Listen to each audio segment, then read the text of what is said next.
Hey everybody, I thought I'd do an impromptu live stream here tonight in Krabi. And yeah, feel free to chime in. I know it's going to take some time for people to join in as I didn't announce this one, but thought I'd just try doing a live stream at a different time. You can see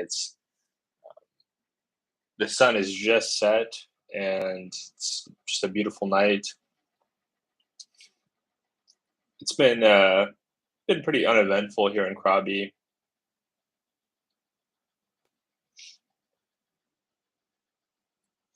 Just give it some time to let folks join. I was on Philippines Antics earlier today. Uh, really enjoy Heidi and George, and then also some of their guests are good. Some of their guests are not so good, unfortunately.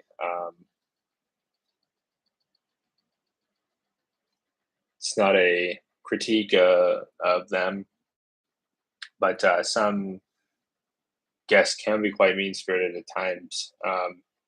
But learned a lot. I always learn a lot from them. I always learn a lot from when they have a mic on, and yeah, I try to look at things in the positive way, and I feel like it's a real privilege to be able to live in this part of the world as a foreigner, to be able to just learn about these cultures and these people, and yeah, it feels wild to be able to ask people who have this depth of experience, but then also can speak really great English about their countries. It's just you learn a lot when you don't have the local language, but you're fortunate enough to know somebody that speaks your language.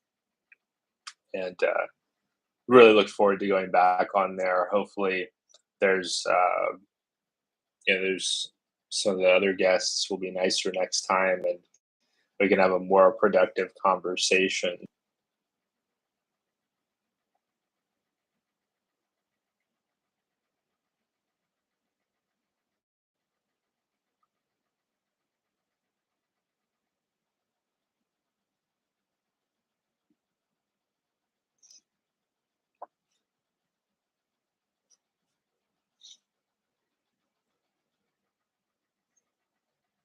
I do apologize for this being kind of a slower month on uploads, especially the last week or two. I have been dealing with some issues with my neck, and that's kind of set me back a little bit. But my neck's feeling better, and I should be getting back on a better upload schedule next month. I have some solid topics I want to cover.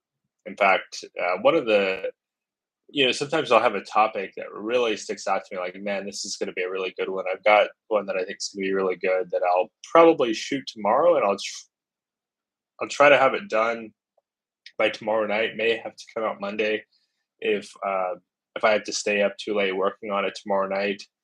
Um, well, and yeah, I may be busy tomorrow, but it'll come out this week. I'm really looking forward to that one. I think it's gonna. I think it'll be valuable for a lot of people.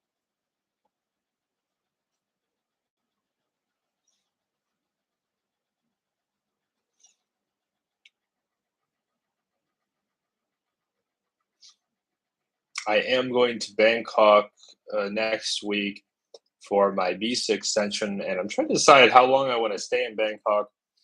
This time, anywhere from 3 days up to a week, and I go back and forth on it because sometimes Bangkok can be overwhelming. You stay there for a while, just the hustle and bustle, the population, the smells, the sights, the sounds. It's like sensory overload, and um, it's nice because I get to see some of my um, Thai friends that live in Bangkok, but it does take a lot out of me. And I'm trying to figure out where I want to go after this final visa extension. If I want to go down to Hua Hin, but I've heard Hua Hin is pretty spread out and it's not so friendly to somebody who, like me, is preferring pedestrian way of doing things. I'm looking at Chiang Mai, but the AQI, the air quality index, is still not looking too good for Chiang Mai. Um, my first time in Chiang Mai was in May of 2018, and I remember that year it seems like things had improved. But right now, it's still pretty smoky. Let's see here, Chiang Mai. Yeah, it's pretty rough. I think the rain will hopefully bring it down some the next week or so. Um, but Bangkok is significantly better right now, and yeah, I just have a lot to think about when it comes to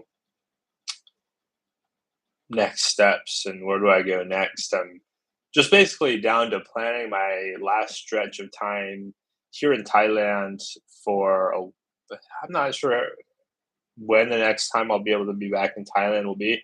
My plan is to go to Vietnam when my final visa extension expires in mid-July. I'm looking at flying to Vietnam. Never been to Vietnam, but I've had a lot of friends go to Vietnam over the years, really enjoy it, and I think that's going to be a really interesting place to be. Um, I've heard it's different, more so different than Thailand because Thailand is in the Indosphere. I've mentioned this before, but it's more influenced by India, whereas Vietnam is in the Sinosphere. It's more influenced by China, so it has kind of a more Chinese roots in its culture and the way they do things. And I think that'll provide an interesting contrast to Thailand. Welcome. We got a viewer and a thumbs up. Feel free to chime in with any questions or thoughts or comments that you have. Happy to answer or respond to whatever's on your mind. Um, but yeah, and something else that I'm dealing with right now is that I need to renew my U.S. passport, and I don't want to wait until the next time I'm back in the States because the renewal takes about 4 months if you're back in the States. But if you're abroad, they can get it done in like a few weeks. And so I'm trying to decide, do I want to do that in Vietnam? Uh, do I want to, because I've never been to Vietnam, I don't know if I'll enjoy it or not. Do I want to go through that process in Vietnam and need to, be kind of diligent about being by the mailbox, mailing, because I'm looking at Da Nang, but the places where you can do that renewal are in Hanoi and then also in Ho Chi Minh City. So I'm like, okay, well, I want to go to Da Nang. I'm not as interested in the big cities, um, but I need to get that done. And so, do I want to go get a place in Da Nang for a month? Then, as soon as I check in, mail my passport up and pay the renewal fee online and then wait for it to come in to then make further plans. But there's always something that I feel like I know it's a normal thing. There's always that nervousness in the back of your mind. Or like, okay, I really need to have my passport on me at all times, but I've got to also renew it.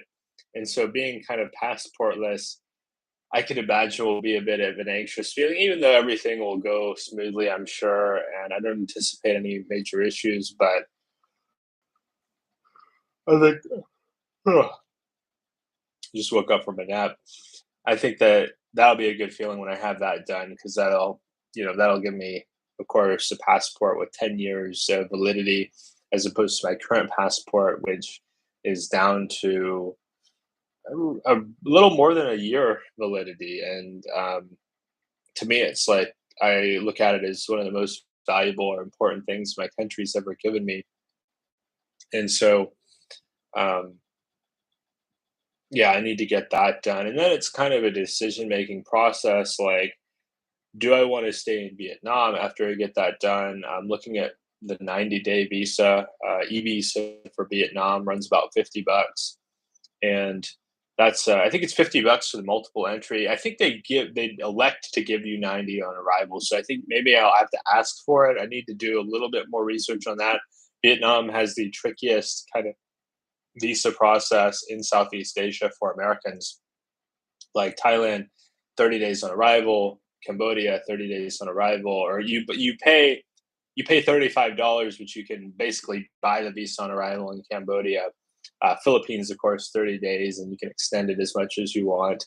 Indonesia, you get 30 days on arrival. Um, But with Vietnam, you have to apply in advance and you have to fill out your forms exactly right because if you mess something up, then you're not going to get the visa. And I've heard a lot of people say that they have to pay like a rush fee where they're paying a pretty high fee on arrival, like in the hundreds of dollars to be able to get in. Because if they don't pay that, then they'll need to, I guess, either go back home or go to another country. But that's something I want to avoid, and so I'm going to be sending in my visa application probably late next week after I get my final visa extension in Thailand, and I know I'm good to go for the next 2.5 months in Thailand. Then I'll apply for that Vietnam visa, get it approved, and then buy my plane ticket to Vietnam, book all my accommodation up. And I still don't have any leads on a new job, and so depending on how long that stretches out in Vietnam, I'm trying to think of where I might want to go after Vietnam, and that's something I'll discuss down the line. But it's really an interesting time, and I'm loving my time in Southeast Asia. I don't want it to come to a close because it's just such a happy part of the world for me, and it's I feel so much calmer over here, so much healthier, so much happier. I imagine that no, I know for a fact that if you guys see me back in the work grind, I'm gonna just be tired and kind of burnout feeling, to be honest. But it is necessary until I hit certain wealth numbers to just keep it up and keep making an effort and just yeah, going all in. Feel free to jump into discussion. We got not a lot going on in the chat, so if either of you folks wants to share anything on your mind or thoughts, then I'm always happy to engage and discuss. It's about 7 p.m. here in Krabi, Thailand, and yeah, this month has flown by. I just can't believe how fast it's gone by.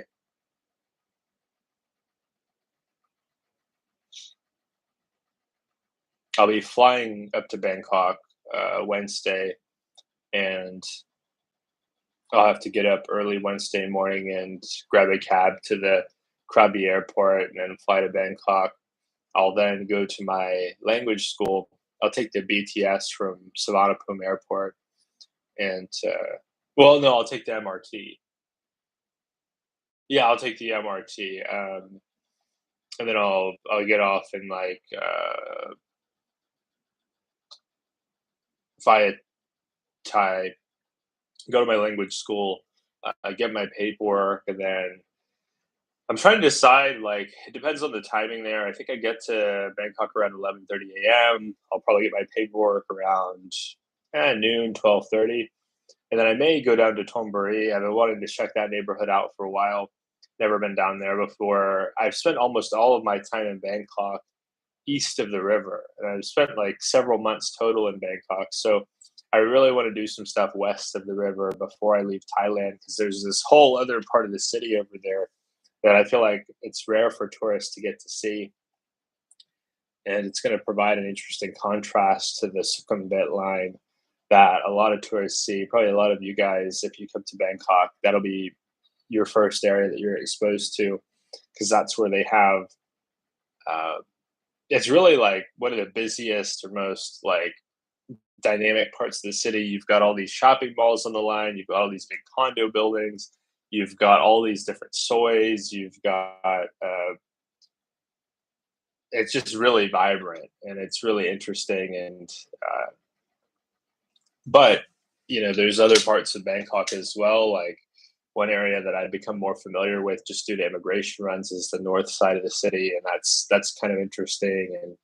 And just haven't seen much of the west of Bangkok. I did have what I call an LDR with a Thai woman in South Bangkok, but never made it down there before things ended with her. And that was kind of disappointing. I would like to see South Bangkok at some point.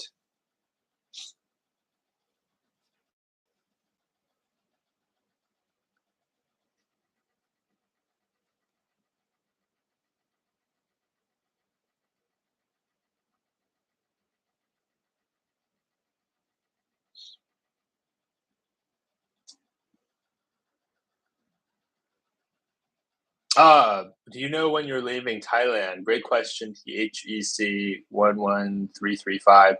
So I'll be leaving Thailand on July 15th. So I've been in touch with my school, and I'll just go ahead and throw it in the chat there. That's the last.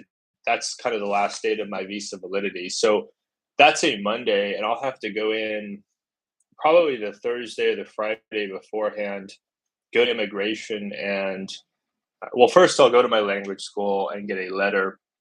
I'll take that letter to immigration. Immigration, well, I don't know if they do what kind of background check they do. I guess they just scan my passport name and number of the system, make sure nothing is coming up out of the ordinary.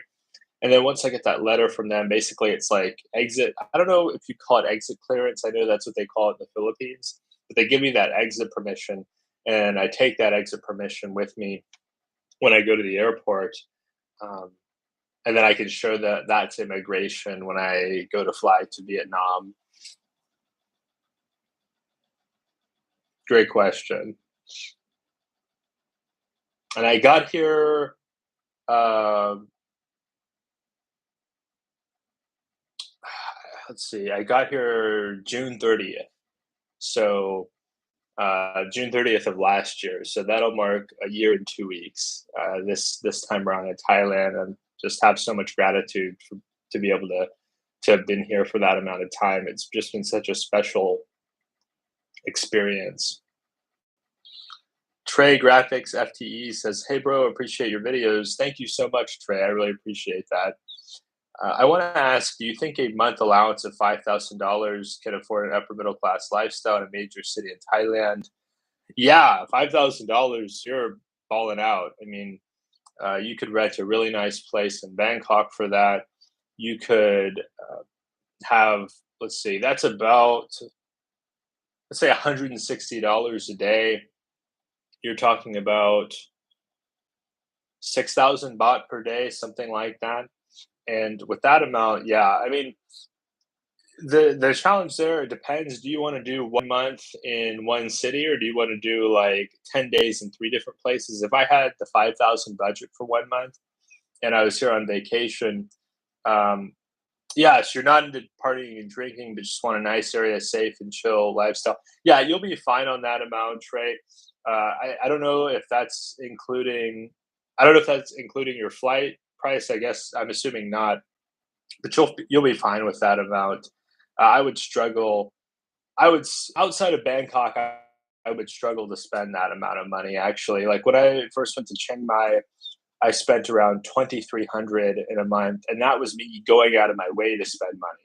I was consciously, because I knew I was just there for a month, and I was like, "Oh, this is so economical compared to the Bay Area that I'm just going to go out and try to spend money." So I get a massage every day. I have sushi every other day. Sometimes I have sushi 5, 6 days in a row until I got tired of it. And with that amount of money, you'll be fine. Yeah, I think I'm more of a settling for 6 months out of the year and maybe go back to US for the other half. You'll want to, Trey, you will want to look at some kind of language visa, maybe a Muay Thai visa for 6 months. I know for Americans, we can get, I think it's like 3 months. I think you get your initial 30-day tourist visa, and then you, I think you can extend it once for 60 days. I'm not 100% certain. So you'll want to just get clarity on the visa situation before you plan for that. And I know sometimes I've heard after so much time, they're not as much of a fan of people doing the ed visa year after year. But yeah, it's definitely at that price point you'll have no issues. You'll be able to live in a really nice modern building. You'll be able to eat whatever you want. You'll be able to have plenty of entertainment. I think you'll be fine with that. I think you'll really enjoy it. If I were you and on that amount, I would look at some of the I would look at some of the city center neighborhoods in Bangkok. I'd even look on the Sukhumvit line. I mean, with that amount, like, and then you could be in some of the most convenient neighborhoods in the city that have a lot of the things that you'd like to spend money on, but you'd also have a base where you could travel out to different parts of the city very easily on the BTS or the MRT. So if you wanted to go check out, um, some other parts of the city, you want to check out Chinatown, you want to check out, there's some weird places I've been in Bangkok that don't really have any tourist value, but are just really cool to me. I like to nerd out, like Bangkok. Not really a place I would send tourists out in kind of East Bangkok, but a cool neighborhood nonetheless. Um, with that amount, you'd also consider that, yeah, you could afford to take a lot of taxis, but sometimes something I'd keep in mind is that traffic can get so bad in Bangkok that at times it will be much faster for you to take some kind of like metro rail or BTS system.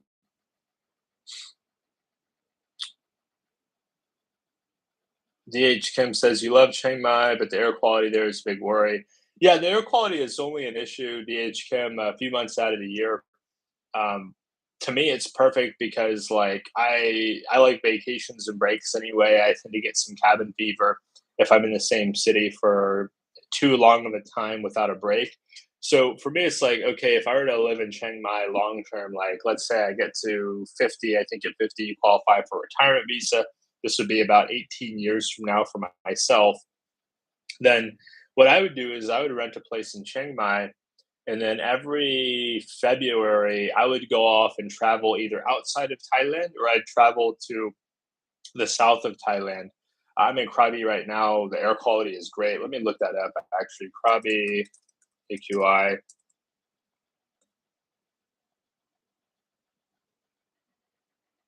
Yeah, so it's like 63. So much better than Chiang Mai right now. Um, but yeah, that air quality thing to me, it's somewhat overblown. I guess it would suck if like you have kids and they're in school and you can't just leave for that time. But for me, I don't have kids. I don't have a significant other, so I don't look at it as a big impediment at all. I love Chiang Mai. I miss Chiang Mai, but it's nice to get a break from that. It's nice to see something different. I've been able to meet some interesting people here in Krabi that I wouldn't have met otherwise. Like my roommate is actually from Japan. And he speaks fantastic English. So I've been learning all this stuff about Japan from him, and really, really just enjoying that time. And he's somebody who he's been to Chiang Mai, but he prefers to live here. And so I get a different perspective on the country. And I also get out of that sort of cabin fever. Sometimes from the same place. I got this in the San Francisco area as well for too long without a break, without seeing something different, doing something different.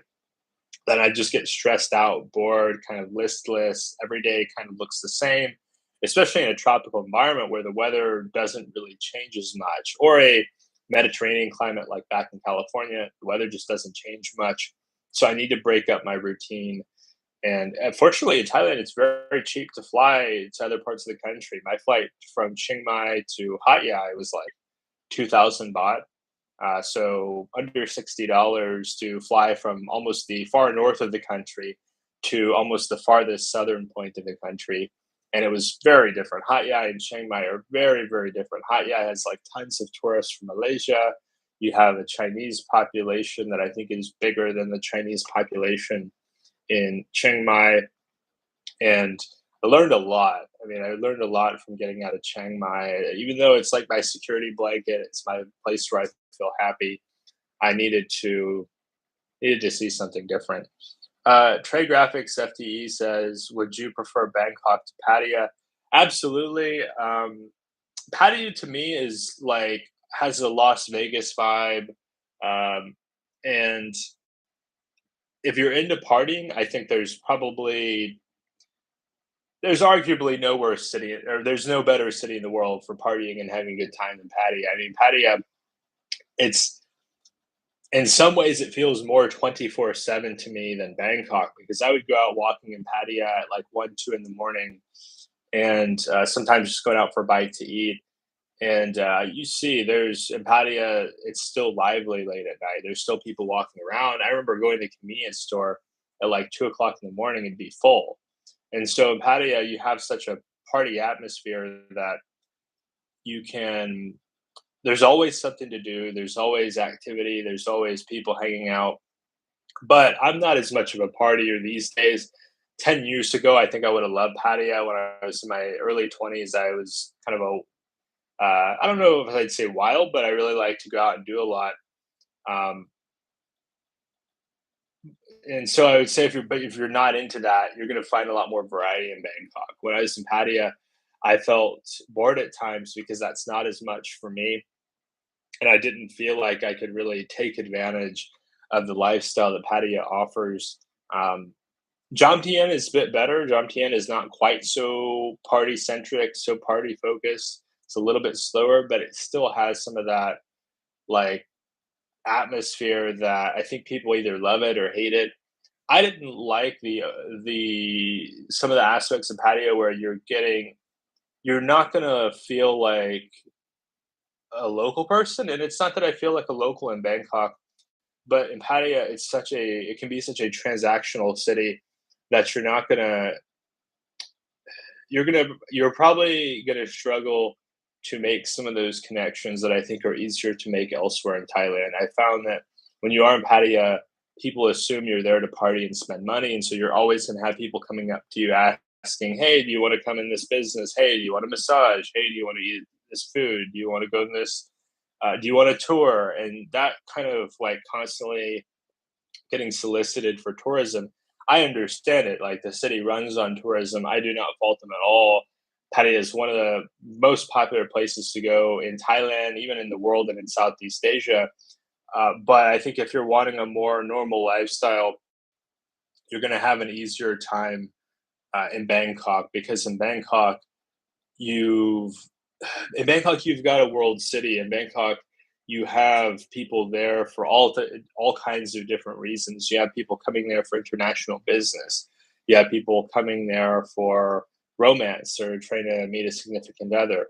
You have people that are there because they're really into Thai culture, and Bangkok has a ton of really cool, unique Thai culture that is concentrated because you have people that come to Bangkok from all over the country, and they bring their unique element of Thailand to the capital city. That's why in Bangkok, I have some friends in Bangkok that originally they're from Chiang Rai, and so her family moved down to Bangkok for work opportunities.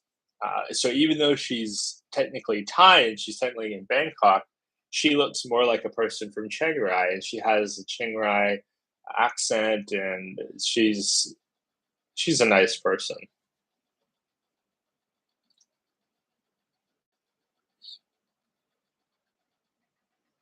Yeah, a lot of travel bloggers go to Pattaya or Pattaya. I think it's it's a place where you're guaranteed to get some level of interest. A lot of people w Thailand attracts a lot of different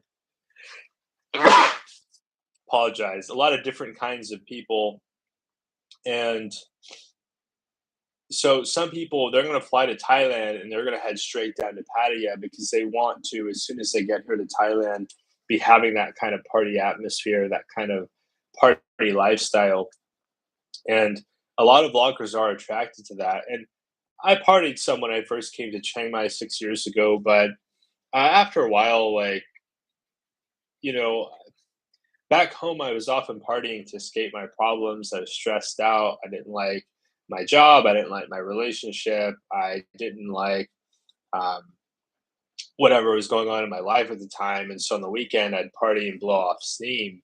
But as I've gotten older, I found better ways to cope with stress and better ways to meet other people. And I'm just happier on my own than I was when I was younger as well. And so that's where Pattaya loses some of that appeal is that it doesn't it's so westernized that it doesn't mm. It's almost like if you go to the United States and you go to Disney World, there's nothing wrong with Disney World. I've been to Disney World as a kid several times. It's a lovely place for people who wanna have a good time. I struggle to see it as being as friendly to long-term stayers. Sure, some people love it. I know some of my subs, They love Pattaya and they love spending time down there. But it kind of wore on me after a while, just the constant party atmosphere where I lose track of Thailand a lot, but in Pattaya, I really lost track of time because it's a party atmosphere every single day. I mean, I was in there in the slow season last summer, and even in the slow season, it still has that kind of party atmosphere. And it's also you've got a lot of people coming to Pattaya to make money because they're from a place in Thailand that doesn't have as much industry. And like a lot of the massage therapists that I worked with in Pattaya that helped to do sports massage for me, they were almost always, if not always, from other parts of Thailand. So they came to Pattaya specifically to work and to earn money. And it does have a kind of a lonely vibe, to be honest. Pattaya does have this kind of lonely vibe under the surface. It's such a transient place too. Like you'll notice a lot of the people are coming in and coming out. They're coming in, having a great time for a week or two, and then they're leaving to go back home to their home country, or maybe they're going to a different country. And uh, yeah, well, I will say, trade graphics, Patty is not really. I'm not sure where you're from, by the way. If you're from the U.S. or perhaps Australia, UK, the how to explain this? It's not necessarily a place where you want to go swimming. Um, it's you might want to just take a look at some of the water quality because it's not going to be like Florida. I've been to Florida a bunch and spent a lot of time at some of the beaches in Florida. And in Thailand, you have to be, at least in Pattaya, you have to be a little bit more careful about the quality in the water. I'm not, and by the way, I'm not here to crap on Pattaya. A lot of people do criticize Pattaya and critique the people that live there because of the nightlife scene. Um, I admit, because I've been to so many different beaches, that it's not a place that I would want to swim in the water, but that doesn't detract from the nightlife scene.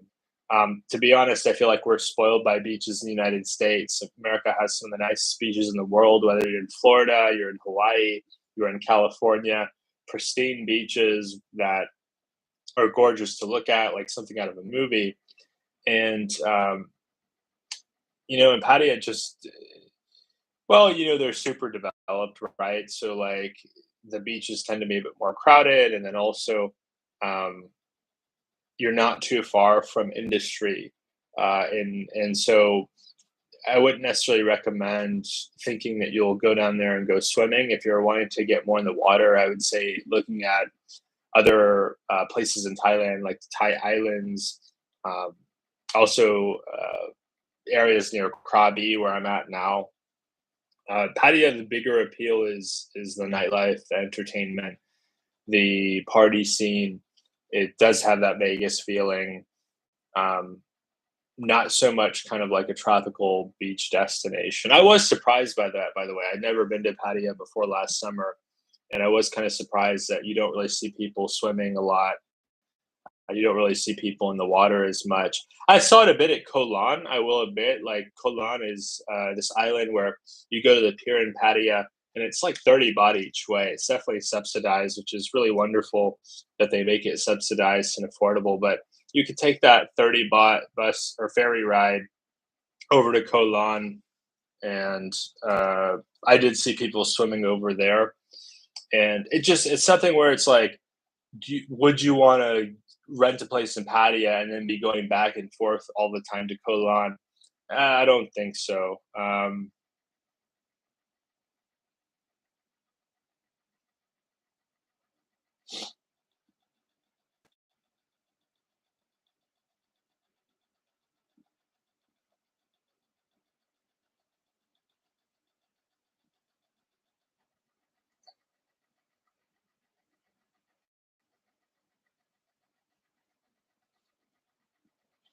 But yeah, feel free. Everybody, notice we got 8 folks on here. Feel free to chime in with any thoughts or questions that you have. Just enjoying a nice evening here in Krabi. I've plugged my laptop into charge. But yeah, I spent, was it August? Yeah, I spent August in Pattaya, and it was definitely slower than, my condo or my apartment I rented was cheap. It was like I think it was the cheapest place I've rented in Thailand. It was 5,000 baht for a studio, and this was in between Pattaya and Jomtien, right on the bus line. So really convenient. I could hop on a 10 baht bus to go to either Pattaya or down to Jomtien, and Koh Lipe is the best beach in Thailand, but it's a pain to get to. I believe that. One of my favorite vloggers, Gabriel Traveler, he loves Koh Lipe. He's done some videos on Koh Lipe, and that's definitely on my list. DH Kim, Koh Lipe. I don't know if I'll make it to the islands this trip. That may be something I do for my next trip. Is next time I come to Thailand, focus on some of the islands, because I don't know. To me, like I've heard that some of the islands can be quite touristic, and I tend to get a bit of island fever as well. Like I spent some time in on an island in Mexico, and after a while, I feel like I tend to get a little bit trapped, feeling like, where am I going to go? I'm on this rock, and um, that's where islands sometimes can be a little bit claustrophobic feeling to me. But that being said, they're gorgeous, and I didn't feel that in the Philippines. I don't know if it's because the islands are bigger in the Philippines. Personally, I think that this is like one of my, I don't know if I can call it a secret, but my favorite islands in the world that I've ever been to, or place that has that island vibe, is the Philippines. It's You have so many pristine, untouched beaches, and they're gorgeous, like something out of a movie. I'll actually share really quick.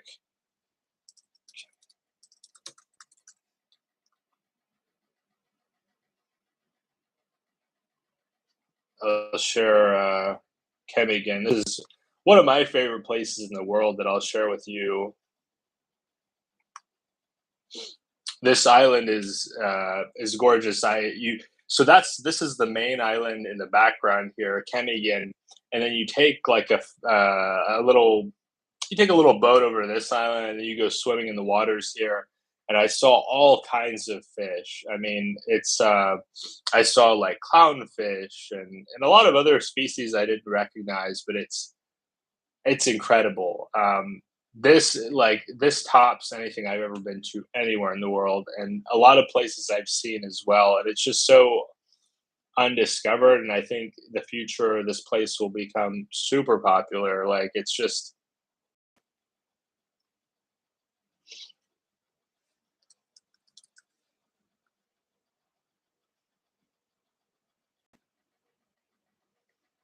you take these are the boats that you ride on,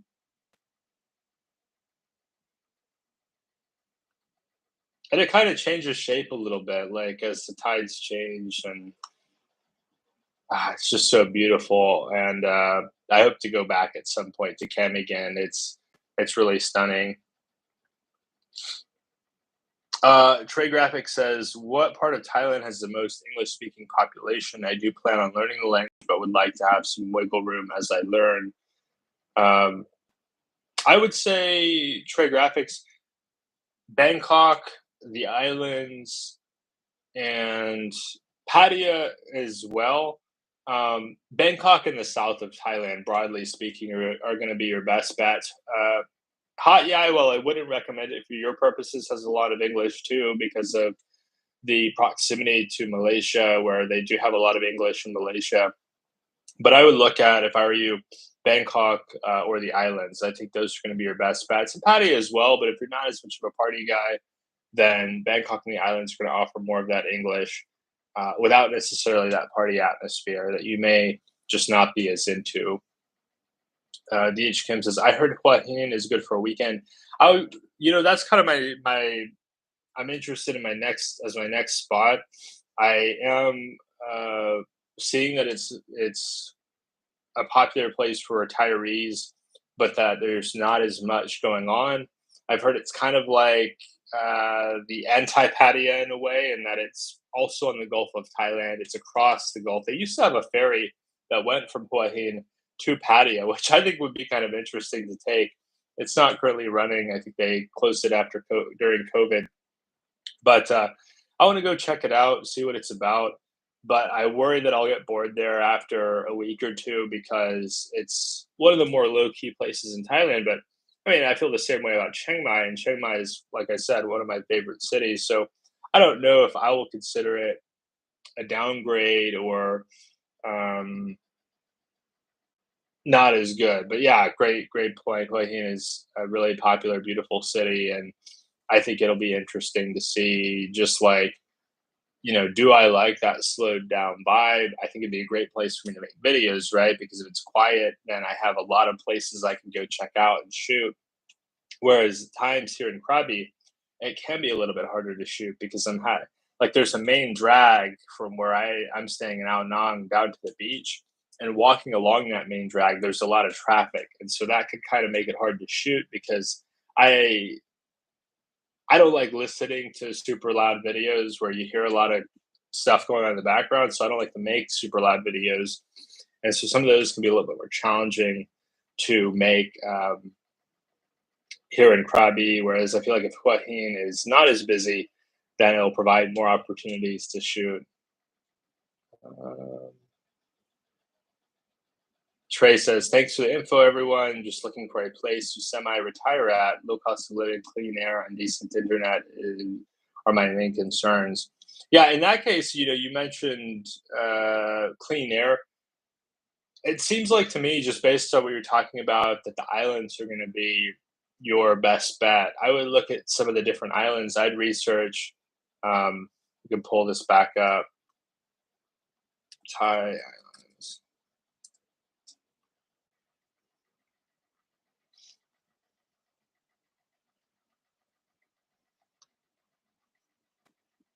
I'd recommend checking out places like Koh Samet. This is Koh Samet, Koh Samui. You have kind of a scale where you have the least touristic islands and then you have the most touristic islands. I would say Samui is up toward the top as far as being more touristic. And there's a scale, and as you go down the scale, you would get less and less touristic. Those are what I would look at for you because you're going to have clean air, you're going to have more English, you can have a lot of conveniences that are catering to Western tourists on the islands. You're going to have, like, if you want to train Muay Thai, you're going to have plenty of that. If you want to have Western style food, you're going to have that. In some of the bigger islands, you'll have an airport. So if you want to jet away for a quick weekend, go check out Chiang Mai or check out, make a run up to Bangkok.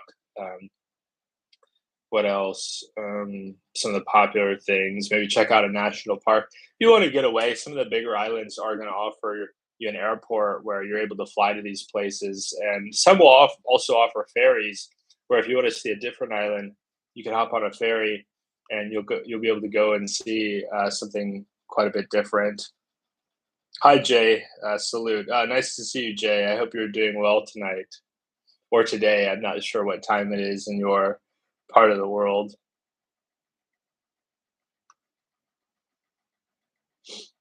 But yeah, feel free, everybody, to chime in and share any questions or thoughts that you have. I think we'll go for another 20 minutes or so.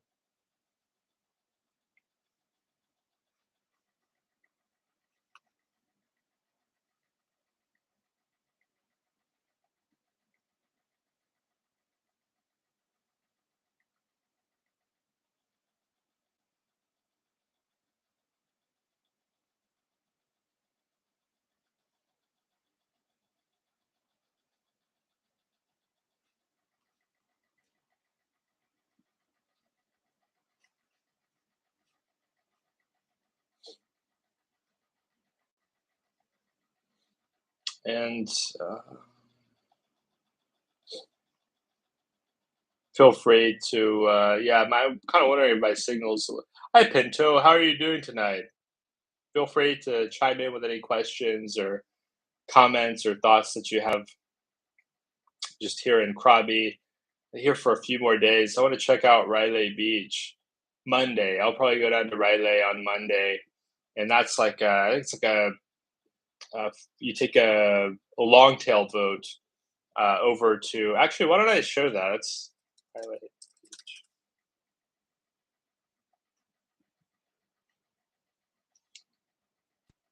Yeah, so this is where I'm wanting to go on Monday, and you just take one of these long tail boats over there, and it's supposed to be really beautiful and gorgeous. They are having some jellyfish issues right now, so not a place you'd swim, but really stunning. And you can only access this beach by boat. So it's not a place you can just walk over to. You have to take a boat around these cliffs here, and then you get to the beach, and they've got like some bars and some resorts and some restaurants and just a nice place to go. It's just super hot right now. That's part of what's been keeping me indoors this month is just how hot it is here in Thailand right now. April and May are the hottest months in Southeast Asia, and I'm definitely feeling it. Like just walking down the street, I will be covered in sweat, and so it can be a little bit intimidating or overwhelming for people who aren't accustomed or acclimated to Thailand.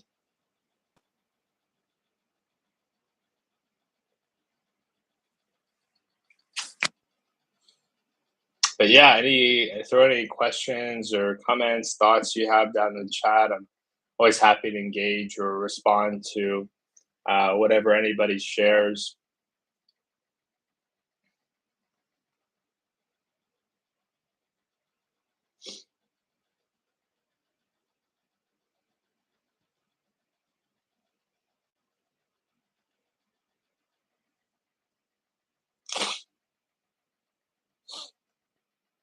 I think we're starting to see the start of the rainy season here. That's been interesting.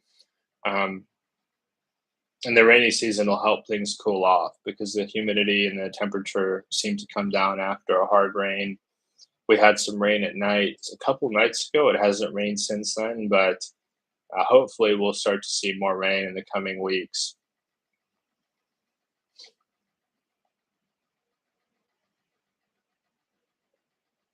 A lot of beautiful lightning too. I've been able to watch from my place here in Krabi. Just like look out the window and see the beautiful lightning strikes, and it's yeah, Thailand is just so gorgeous, and it's such a pleasant place to live. It's peaceful in a lot of ways. I mean, it's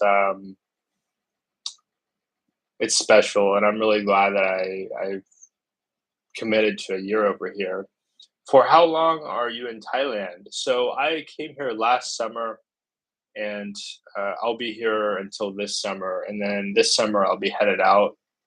So when I leave, I'll have been here for a little over a year, and this has been my I guess this is my third or fourth trip to Thailand. I first came about 6 years ago, fell in love with the place. I was thinking, what can I do to live over there? How can I change things up or learn new skills or save some money to go stay in Thailand for a while? I had some friends my age from America who are living here and are still living here, actually. We're here 6 years later, and they still love Thailand, and they've been living here the whole time. They do periodic trips back home to see family. But the first time that I came here, um, that was 6 years ago for a month. I came here in 2019, at late 2019. Then I came here in early 2020. I was actually here at the start of COVID, and then I came back last summer, so 2023. So I guess this would be my fourth time in Thailand and a total of 1 year. And I'm so glad because it's just such a beautiful, special place. Where did you go, Pinto? Where did you go in Thailand for 1 month? Yeah, Demri. I don't know. I don't know if I blocked Nat at some point. I'm not seeing his messages. I have had some trolls, and I'm pretty quick to cut them out just because I see where tolerating trolling leads and doesn't lead to a good place. A lot of people think, oh, well, they're just disagreeing. I'm not picking on that, by the way, but like, I have a low tolerance for it because I do this channel for fun. I haven't actually made a penny from this channel, and it's cost me. I don't know when it will turn profitable, so to speak. I mean, I've spent quite a bit on equipment and things like that, and it's just a passion project of mine to connect with people and to meet people. And so, anything that can kind of sour the experience, I want to. I enjoy doing this, and I'm willing to kind of willing to put my foot down as needed because if I stopped enjoying it, I wouldn't do it. And I actually enjoy this. I enjoy connecting with a lot of you, uh, and I also have seen like Heidi this morning, and she was upset because they had this awful troll, and he just went off on her. Like first, he started making fun of one of the guests, Bruce, who's a nice guy. He was insulting Bruce about his teeth, and then he was insulting Heidi about her weight. And there's a lot of crazy expats out there. I never run into issues with Thai people, really. Nothing's major. The issues that you're going to run into in this part of the world, you're going to deal with expats most of the time. Um, I was watching one channel I'm a fan of, and he said a Thai person, uh, a cab driver might overcharge you a little bit. A foreigner will sell you a business that does not exist. So if anybody is there, it's a person for you to watch out for. I would say be cautious around the foreigners that you encounter and abroad. Uh, and Demry says, honestly, though, the time it takes to learn these languages is not worth it. Yeah, Demry, I don't have like the capability. I'm 31 now. I'm just not as quick at grasping languages. I put a lot of effort into my Thai classes, but it's just very difficult. It's very, very difficult. And you're talking about a language that can't really be used outside of Thailand. And so if I was going to learn a language, I would either go in for Spanish classes, which I already have some basic Spanish from living in Latin America for about 6 months, or I would learn Mandarin Chinese, or I'd learn like Hindu. I would learn one of the most popular or most prevalent languages in the world, maybe Japanese because I am part Japanese, but um, I think that it's best to just go for the bigger languages because those are going to get you more bang for your buck. Thai is a very beautiful and interesting language, but if my fortunes change, if things change, if I don't settle down, like if I get to the age of retirement and I don't retire in Thailand, then I wouldn't be able to really use uh, the language. Pinto says, I took 1 month. I went to Bangkok, Pattaya, Koh Samui, and Chiang Mai. That sounds wonderful, Pinto. What was your favorite? What was your favorite of the four places that you went to? Was there a place that really stuck out to you? Was it your first time in Thailand? I'm always curious about my viewers and subscribers' experiences. Demery says, I'm with you, man. I'm in Korea and I know a decent amount, but it takes intensive study to get fluent. Yeah, and I find too, even with intensive study, then the characters are very difficult to learn. So to actually be able to write the language is quite difficult. And I just struggled with it. It's also the pacing. I felt like the classes, I would need to invest in private lessons, and I don't know if I'd be willing to make the time or money commitment to private lessons um, to get that strong understanding of Thai. And I get some basics. Like I have Thai friends that teach me some basic Thai and help me learn. And I'm able to get by on some basic words like nit noi, which is little bit. Of course, I know how to say thank you. I know how to say delicious. A few words will go a long way in Thailand. There's a lot that I could express in Thailand with very, very limited Thai. Um, I use delicious more times than I could count because I'm trying this delicious fruit and smoothies and food and all this stuff. And I just constantly find people, Aroy, mak mak, delicious. It's delicious. Yes, first time there, Chiang Mai was amazing, very spiritual place. Yeah, Pinto, the temples are incredible in Chiang Mai. Did you visit Doi Suthep? Doi Suthep is one of the most beautiful temples I've ever been to in the world. It's just gorgeous on the side of a mountain. Why don't I pull that up for everybody? Actually, some folks may have not ever seen Doi Suthep.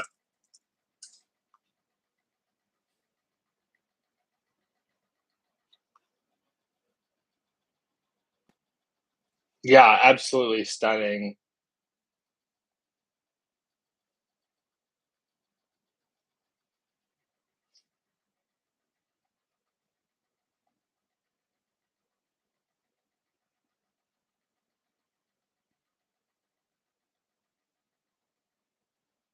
It's hundreds of years old, and you learn so much about the history of Thailand through the context of Buddhism, and you get a beautiful view of the city.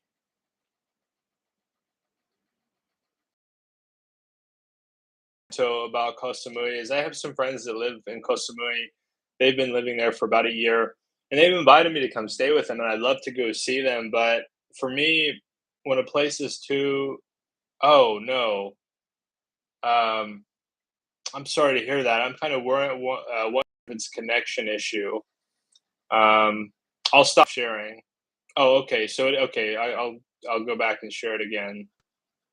It may be some lag for my internet connection. Yeah, so with Koh Samui, I think my concern is just like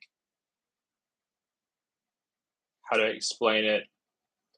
I worry that if I go to, I live in places that are too touristic, I will lean too much on that tourism aspect, and I won't have as much time to research the culture and the history. And also, um, I like variety. I like a lot of variety in my experiences, and I find that when I focus too much on the tourism destination, I don't necessarily get the amount of variety that I want to experience. Not to cut down Koh Samui, one of the most beautiful islands in the world. You've got people from all over the world that are living there and spending time there. Another part, to be totally fair, is I'm not a motorbike driver, so I've heard for a lot of the islands you really need to be. Um, we can go ahead and pull up Koh Samui here. You really need to be willing to on a motorbike, and that's something that I'm not willing to do. And so, uh, while it is very beautiful and you've got a lot of nature and a lot of interesting things to see, then you're a little bit limited if you're not willing to ride a motorbike. And I don't feel that is much the case in a place like Chiang Mai, where I can hop on the Song Tao or I can just go walking. I have friends that have cars in Chiang Mai too, so if we hang out, I'll just hop in their car and ride with them. In Koh Samui, if you're not willing to ride, you're kind of limited there, and it can be very dangerous for inexperienced people like myself to be riding a motorbike. Pinto says, yes, I also didn't rent one when I was there. It's very, very popular. It's very, very popular to rent a motorbike for tourists that are coming to Thailand. But I also think it can be really quite risky and not good for inexperienced drivers. And yeah, so you're dependent on the bot trucks. And some people feel like it's a little bit of a bummer to ride to have to be dependent on the bot truck. But for me, my safety is most important. I want to come to Thailand for many, many years ahead. It's easily among my most favorite countries in the world. I don't want to get in a rush. I'm not in a rush to see Thailand. I feel like even after a year here, I've just scratched the surface. There's still some places that I really want to see that I haven't seen. Chiang Rai, some of the islands, and also some of the cities that are not as popular for tourism. One of my subscribers mentioned that he lives in Khon Kaen. I'd like to go see Khon Kaen at some point. Not a place with much English, not a place with as much of the tourism, but a very interesting city, a Thai city that will provide me yet another glimpse into this kind of mysterious place. I haven't lost the magic, by the way. Thailand to me is even better than when I got here a year ago because I'm learning more about the culture and the people, and I just love it. And I think some people do lose the magic, but that hasn't been the case for me at all.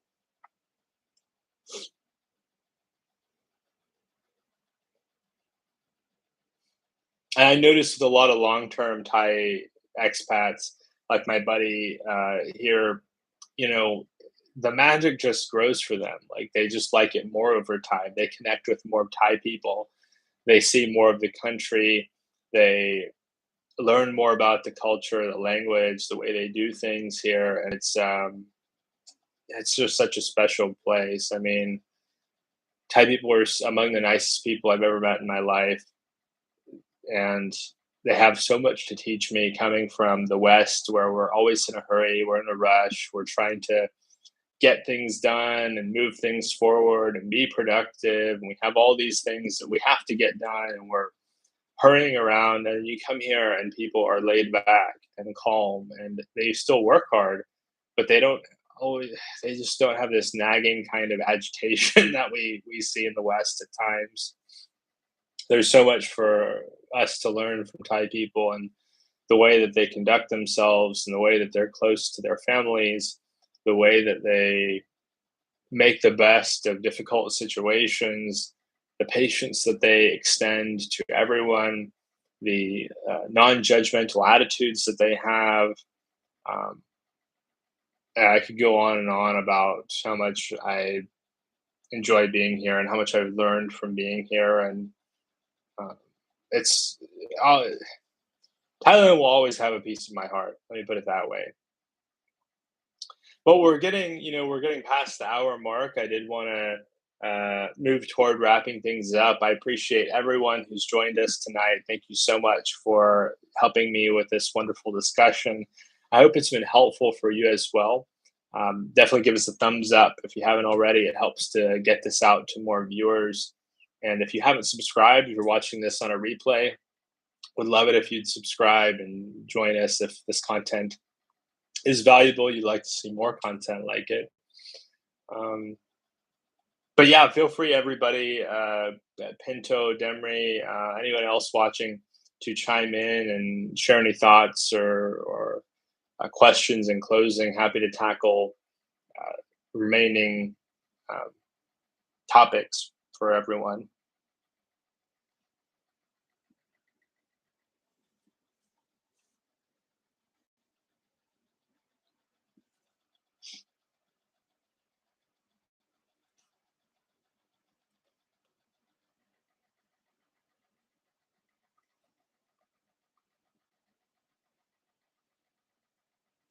Any weekend plans? Anybody have any interesting? Oh, sure, Pinto. Feel free to drop your question below. Happy to answer it for you.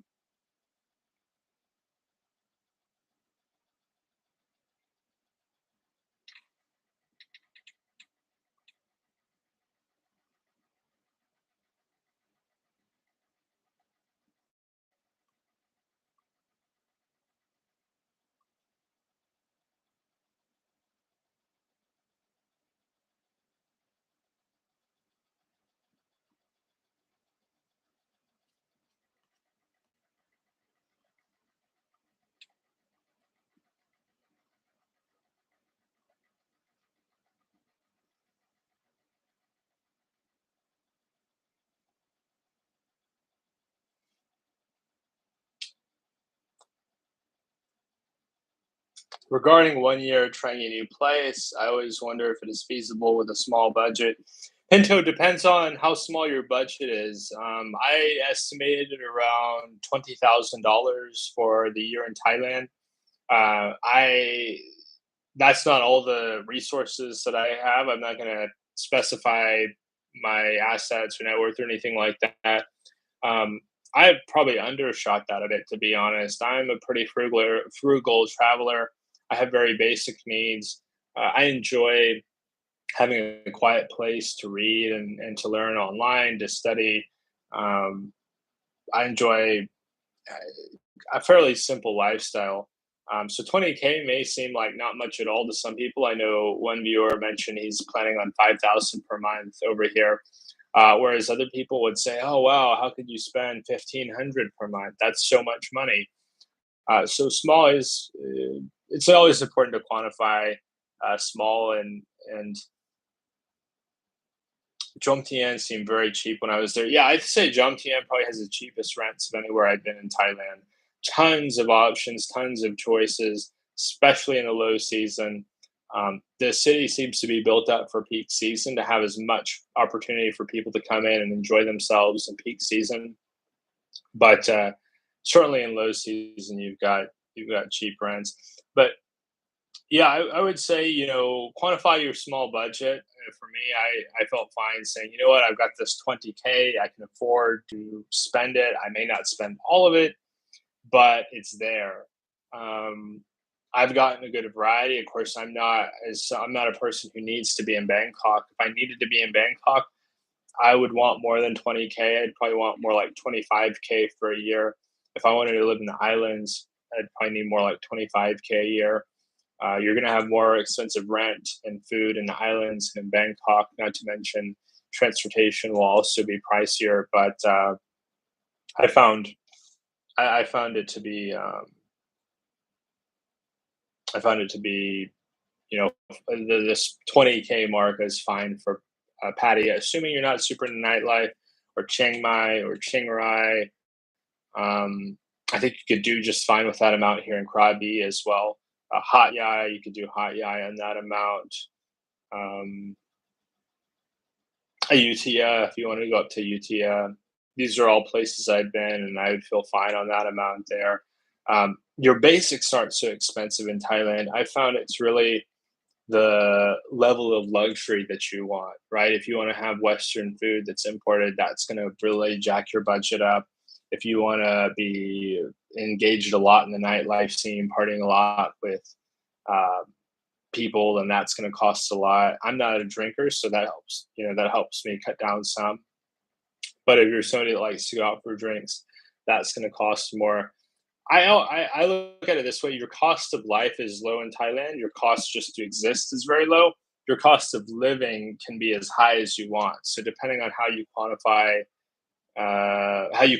living, like what a quality of life looks like to you, Thailand can be pricey. Yeah, I would say it can be pricey.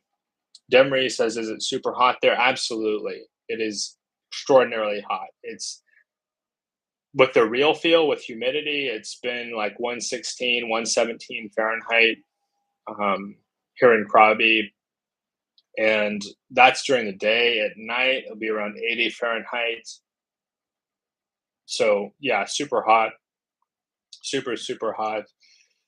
I've been drinking a lot of smoothies, a ton of smoothies. Like I'm drinking smoothies sometimes several in a day and drinking a ton of water, drinking a ton of electrolyte. I get this electrolyte powder at 7-Eleven. I don't have any packets with me, but um, I'll pour that. I'll get a bottle of water at 7-Eleven, pour the electrolyte powder in, and then I'll drink it in there.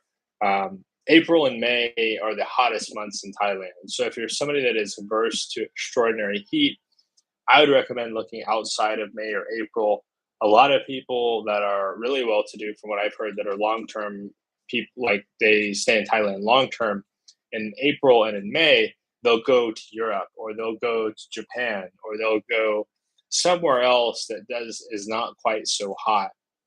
Similar in Philippines. I think Philippines also has April and May as the hottest months of the year. So a lot of people are spending a lot of time indoors and they just kind of chill. Like if they're not leaving Thailand for April and May, they're spending the day inside. They're staying out of the sun.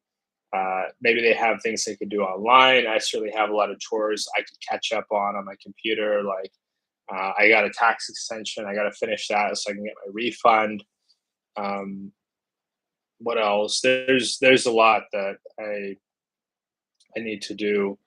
Um, that I can make time for in these months. But yeah, as far as going out and doing a lot, it just takes so much out of you. I mean, I've walked around in the heat of the day, and the hottest part of the day tends to run from like 2 to 4 p.m.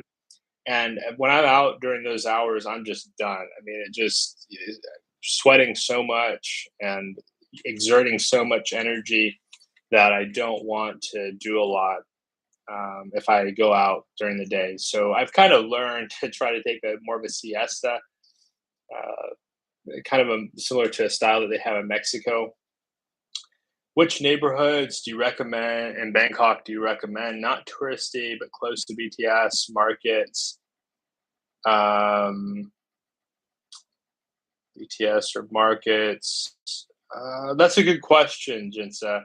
Um, oh, and Heidi says, "Cool. Oh, great to see you, Heidi."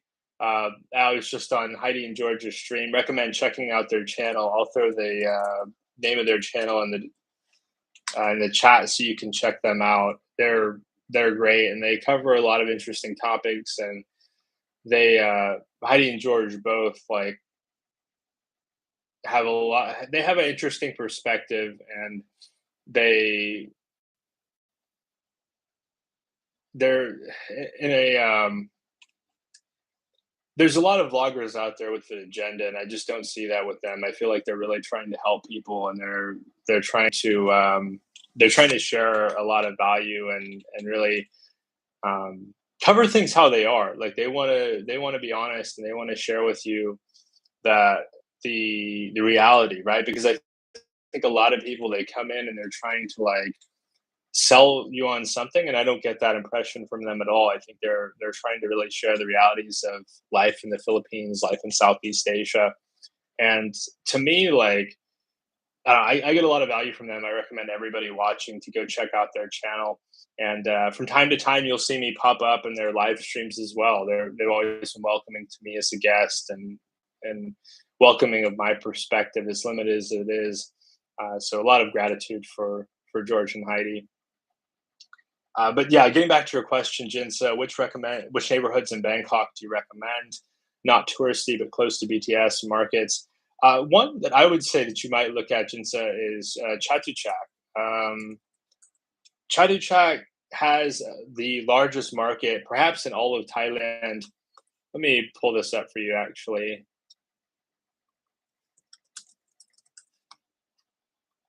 And some people might call Chatuchak touristy,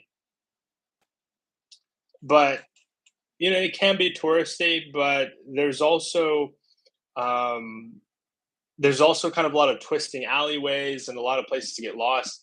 It's not as touristy as Sukhumvit, and I've noticed that with Chatuchak, it's busy with tourists on the weekends, but throughout the week, it's just simply not as active. And you're in the north part of the city, but you've got an MRT line there. I don't know if there's BTS. You may have to transfer to BTS. Actually, why don't we pull this up?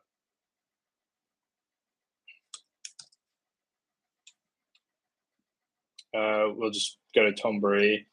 So Chatuchak is up here. This is Chatuchak up here in the north part of Bangkok, and it's a really popular place for Thai people to visit, and really popular among foreigners as well. But you're not away from the touristic area. If I was going to tell you what to avoid, you don't want to be as much around tourists.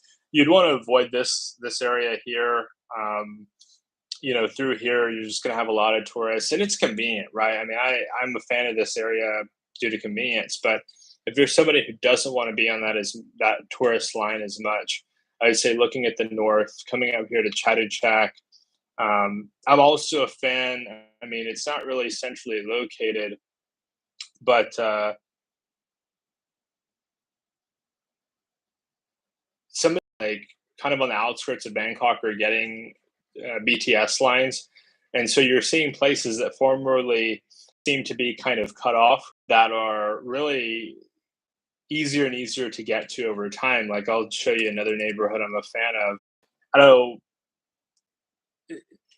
it's still kind of out of the way, but Bangkok is really cool. This is Bangkok, and they have like my favorite hospital in Thailand. But, long story, but great hospital, Vejthani. Let's see here, Vejthani. Yeah, way over here. So Vejthani. Actually, this is where I stayed. So this is where I was at when COVID went down. Is I was living in a condo around here. So I was living in this neighborhood in March of 2020, and eventually I was using Airbnb to stay in a condo around here, or an apartment building around here. And eventually the building manager said, "Hey, we're no longer allowing foreigners to stay here through Airbnb." And that's when I booked my flight out of Thailand. This was end of March 2020. But yeah, I have some fun memories of wandering around this neighborhood, wondering if the world was ending. very fortunate that it did not. And this, so it recently got a BTS stop. So you've got this BTS station right here. It's brand new. Like they just recently finished it. But if you want to do something less touristic, of course, not everybody's a fan of it.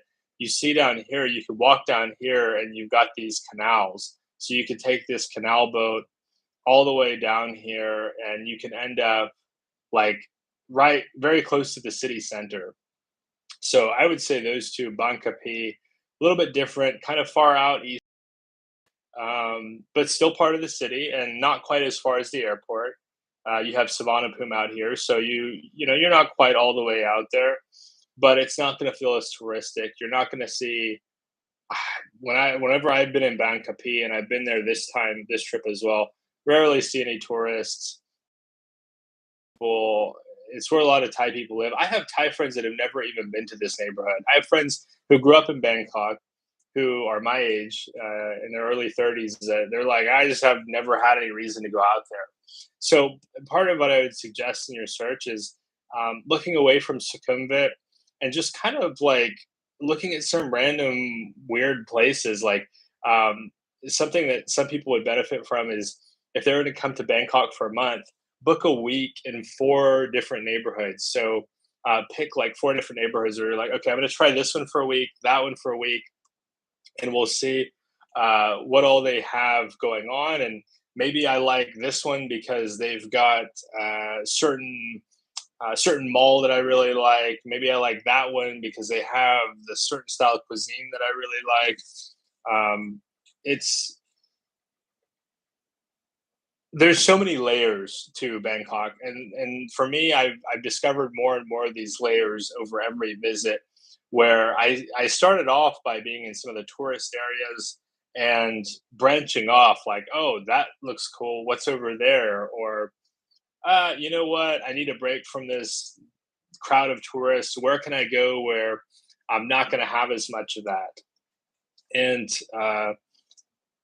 so you have so and it's safe. That's the thing about Bangkok is it feels like a very safe city, and so it's one of those. And like Bangkok is the same way. I've wandered around Bangkok at like 3 o'clock in the morning with no issues.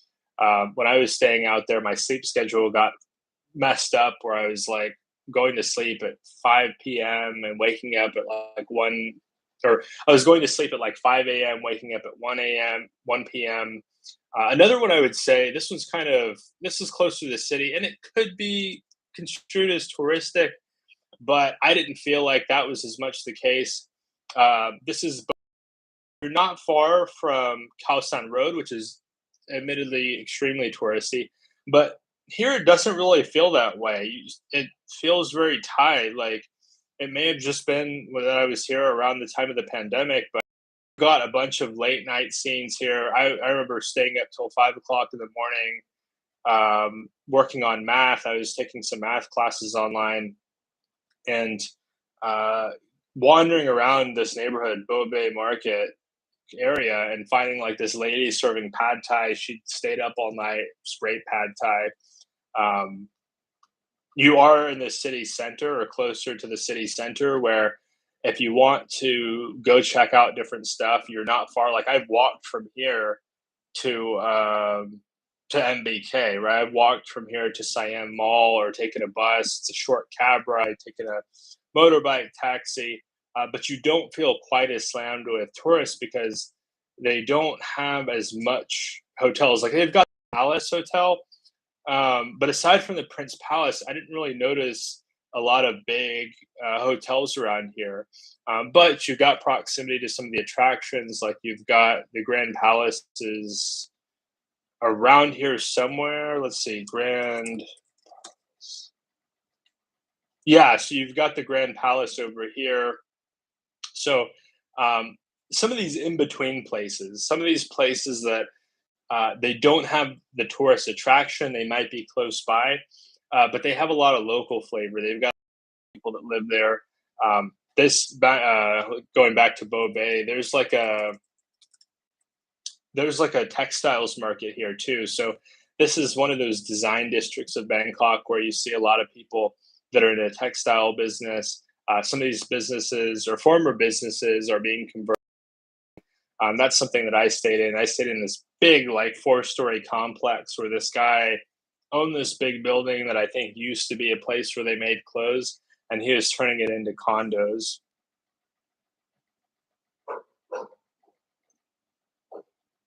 Oh, this is a different one. There we go. We need to go back up.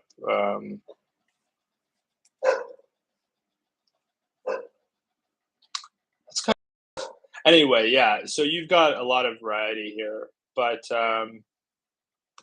any other questions or thoughts? Is Patty's pollution better than Bangkok? Yeah, I would say so, Jay. I would say overall it is better than Bangkok. Uh, Jensen says, I like that idea. So many nooks and neighborhoods, so I appreciate these initial suggestions. Yeah, Jensen, and you can't go wrong, in my opinion. Bangkok is such a cool city. There's so much to do, there's so much to see. I feel that if I spent a lifetime in Bangkok, I still would not see and do everything that I wanted to see or do. I've spent several months there, and I'm just starting to feel like I have a layout of the eastern part of the city. So, like, I have a somewhat general idea of what most of these areas look like. One of my favorites is Sathon, actually. It's very convenient. It's not quite as busy, like, especially you get a little bit further away from Sukhumvit. You still have proximity to downtown, like downtown and all of these areas, but you're not quite like you're not on Nana or, you know, you're not near Khao Road, and so you still have accessibility though with the MRTS. And but yeah, so I've seen most of the east of the river, right? But I haven't seen much of all of this. Like all of this is totally new to me. So this may be where I spend my last month in Bangkok. I may get a place here in Thonburi, and then use this to explore Bangwa and Fazi Sharon and Bangkok. I've heard some good stuff about Bangkok. But this area is, I mean, we're talking about the entire western half of the city is really appealing and interesting to me. Of course, my Thai friends, it may just be by nature of who I've met and hung out with. Most of them do live east of the river, so most of them are in this part because they need to commute to the city center, and it's easier to commute to the city center if you're coming from over here. Planning to go in late June and hopefully not as hot as it is now. If you're still around in Bangkok, still will reach out. That sounds great, Jen. So yeah, I'll still be here as far as I know. Extension coming up next week, and I should be here until mid July. But yeah, I think we're going to wrap it up. I appreciate everyone tonight.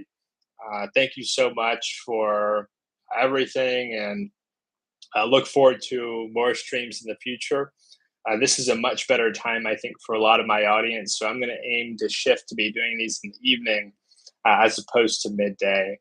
But yeah, I hope everybody has a great weekend and lovely travels. Be safe, and we'll see you soon.